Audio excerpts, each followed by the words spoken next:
अस्सलाम वालेकुम निज़ाम पर तो लास्ट लेक्चर में हमने जैसा कि जनरल सेटिंग्स में स्टोर डिटेल्स, प्लान और बिलिंग के बारे में देखा है। इंशाल्लाह इस वीडियो में हम रिमेनिंग जनरल सेटिंग्स के बारे में देखेंगे।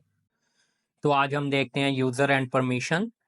यूज़र एंड परमिशन पे जाएंगे तो हम सबसे पहले यहाँ आ रहा है स्टोर ओनर।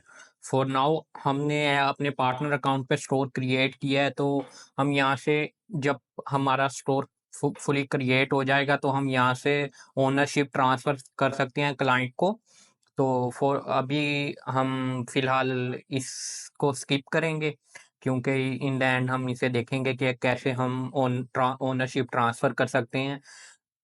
जो मेन चीज़ है वो है स्टाफ। फॉर एग्जांपल आपका स्टोर है और आपने कुछ इसमें चेंजेस करवानी है या इसमें कुछ फंक्शनैलिटी ऐड करवानी है, तो आप यहाँ से किसी डेवलपर को एज़ अ स्टाफ ऐड कर सकते हैं ताकि वो आपके स्टोर पे काम कर सके। तो ये कैसे करते हैं, आपने बस ऐड स्टाफ पे क्लिक करना है, उसका नाम फर्स्ट नेम और लास्ट नेम डालना है और उसकी ईमेल डालनी है, जो भी उसकी ईमेल होगी।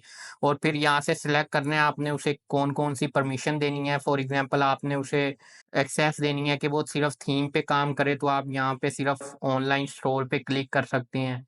और उसमें भी अगर स्पेसिफिक चीज़ें हैं आप वो सिलेक्ट कर सकते हैं। उसके बाद आप ये सारी डिटेल फिल करने के बाद सेंड इनवाइट कर दें।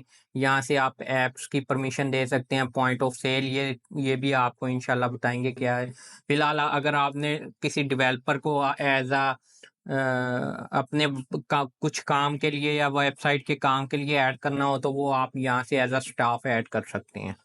इसी तरह जैसे हम एज़ अ स्टाफ ऐड कर सकते हैं, हम एज़ अ कोलैबोरेटर भी उसे ऐड कर सकते हैं, क्योंकि स्टाफ मेंबर की एक आपके पास बड़ी लिमिटेड ऑप्शन होती हैं।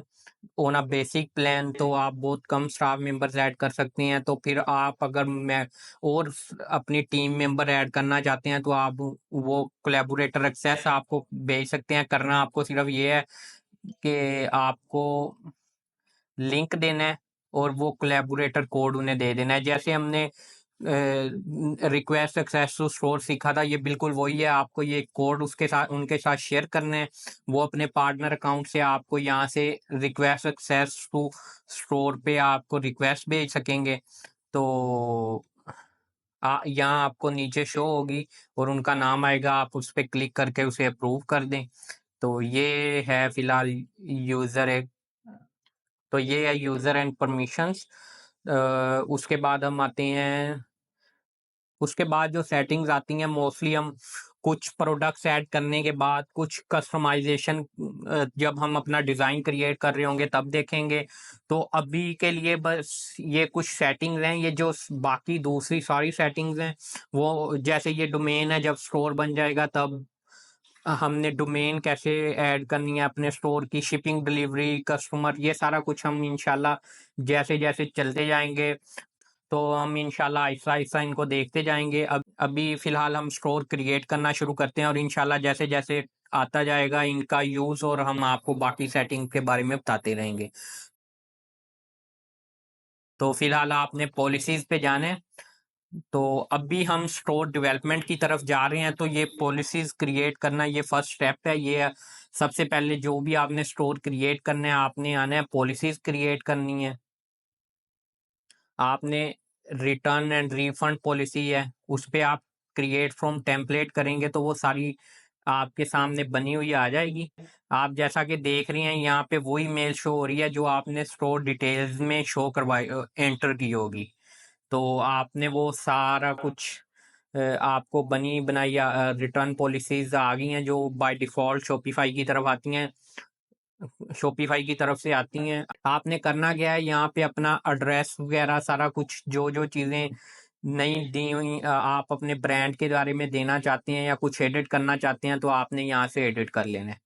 उसके उसके साथ ही आपको है प्राइवेसी पॉलिसी। सिमिलरली आप इसको भी अपडेट कर सकते हैं आपके ब्रांड के लिहाज से। आगे मूव करेंगे तो टर्म एंड सर्विसेज हैं, सेम आपने क्रिएट फ्रॉम टेम्पलेट करना है और उसे भी कस्टमाइज कर लेना है। कुछ भी यहाँ पे अगर आपने चेंज करना है अपने ब्रांड के लिहाज से, या आप इसे बाय डिफॉल्ट भी रहने दे सकते हैं। उसके बाद आ जाता है शिपिंग पॉलिसी। शिपिंग पॉलिसी आप अपने ब्रांड की शिपिंग पॉलिसी क्या है वो बता सकते हैं। अगर अभी आप फिलहाल किसी भी ई कॉमर्स वेबसाइट पे जाएं, वहाँ पे शिपिंग पॉलिसीज में जाएं, वो आप कॉपी करके यहाँ लिख सकते हैं, क्योंकि एज अ लर्निंग आप सीख रही हैं कि कैसे स्टोर करना है। अगर आपके पास अपने ब्रांड की शिपिंग पॉलिसी है तो वेल एंड गुड है, आप यहाँ पे इंटर करें। और फिलहाल कॉन्टैक्ट इन्फॉर्मेशन अगर आपने इंटर करनी है तो कर दें, लेकिन फिलहाल इसे आप वैसे ही रहने दें और सेव कर दें। अभी शिपिंग पॉलिसी में फिलहाल मैं डिफॉल्ट टैक्स लिख देता हूँ और सेव करता हूँ। तो ये आपकी स्टोर की सारी रिक्वायर्ड पॉलिसीज बन गई हैं, shipping, refund, terms and service.